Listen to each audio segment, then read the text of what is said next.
శ్రమ చేసే అలవాటు మీ అందరికి ఉంది కాబట్టి మీరు ఇక్కడ ఉన్నారా. కానీ శ్రమ చేసేటప్పుడు ఎందుకు చేస్తున్నారు అనేది మర్చిపోకండి.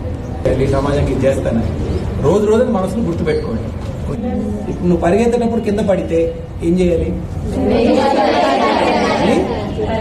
అలా చేసిన వాడికి ఇంకేమన్నా ఆపగలగదా? నేను ఎనీవన్ స్టాప్ యూ చెప్పండి. చుట్టూరు కొన్ని మంది వచ్చి నువ్వు అమ్మాయి నీతో అవ్వదు, నువ్వు సేఫ్ ఉద్యోగం తీసుకో, నువ్వు ఇక్కడ బ్యాంక్ ఉద్యోగం రాయి, నువ్వు ఇక్కడ చిన్న ఉద్యోగం తీసుకో, కిరాణా కొట్టు పెట్టుకో, పెళ్లి చేసుకో, నీకు పెద్ద పదవులు ఎందుకు, నీతో ఎలా అవుతుంది, సిటీ వాళ్ళకే ఆ ఉద్యోగాలు, ఇంగ్లీష్ మాట్లాడడం రాదు నీకు, ఇవన్నీ మాట్లాడే వాళ్ళకి మనం ఏం చెప్తాం?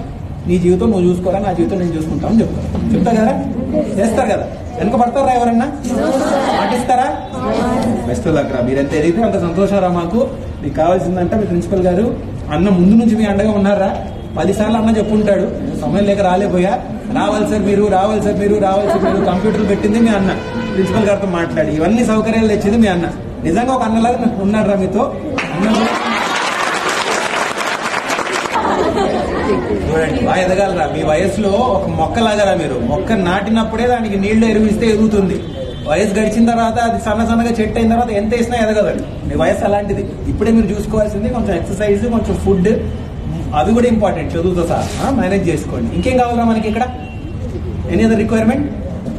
అంత బాగానే ఉందారా? ఇప్పుడు చెప్పకపోయినా మీ ప్రిన్సిపల్ గారు చెప్పండి, మళ్ళీ చూసి అందించాల్సిందిగా అందిస్తాం. ఓకే? మీరు మాకు ఇచ్చే మాట ఏంటి?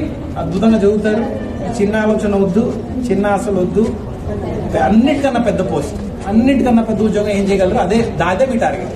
అదే మీ టార్గెట్. సరేనా? అందిన తర్వాత ఒక మాట ఇస్తున్నారు, వచ్చి ఒక 10 మందిని ఆదుకొని వెళ్తారని మాట ఇచ్చారు. గుర్తుపెట్టుకుంటారు కదరా?